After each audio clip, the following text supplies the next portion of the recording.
ओ, अरे कि जबले न खाई ल खाले न खाना कि कहिला कि खालो तो क देल माना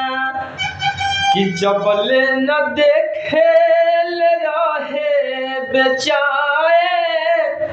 कि खोज घरे आ जाल कवनो बहाना कि बन के फूल हमारा मनमा के ऊपर उत सारा दिन झरेले